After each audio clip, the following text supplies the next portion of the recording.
एक बार गौतम बुद्ध एक शहर में प्रवास कर रहे थे। उनके साथ कुछ शिष्य भी थे। एक दिन उनके शिष्य शहर में घूमने के लिए निकले। वे शहर में घूम ही रहे थे कि तभी शहर के कुछ लोगों ने उन्हें अपशब्द कहे। उनके बुरे शब्दों को सुनकर शिष्यों को बहुत बुरा लगा और वे वापस लौट गए। बुद्ध ने देखा कि शहर से लौटकर आए उनके सभी शिष्य बहुत क्रोध में दिखाई दे रहे हैं। उन्होंने शिष्यों से पूछा, क्या बात है, आप इतने तनाव में क्यों हैं? तभी एक शिष्य क्रोध में बोला, हमें यहाँ से तुरंत चलना चाहिए।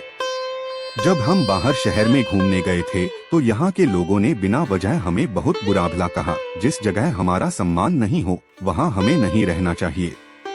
बुद्ध ने कहा, क्या किसी और जगह तुम अच्छे व्यवहार की अपेक्षा रखते हो? दूसरे शिष्य ने कहा, इस शहर से तो अच्छे लोग ही होंगे।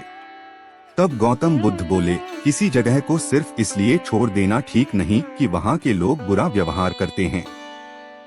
हमें तो कुछ ऐसा करना चाहिए कि जिस स्थान पर भी जाएं, उस स्थान को तब तक नहीं छोड़े जब तक अपनी अच्छाइयों से वहाँ के लोगों को सुधार न दें।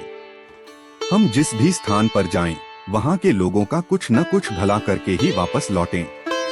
बुद्ध ने कहा, जिस प्रकार युद्ध में बढ़ता हुआ हाथी चारों तरफ के तीर सहते हुए भी आगे बढ़ता जाता है, ठीक उसी तरह उत्तम व्यक्ति भी दूसरों के अपशब्दों को सहते हुए अच्छे कार्य करता रहता है। खुद को वश में करने वाले प्राणी से उत्तम कोई और नहीं हो सकता। बुद्ध की बात शिष्यों को अच्छी तरह से समझ में आ गई और उन्होंने वहां से जाने का इरादा त्याग दिया।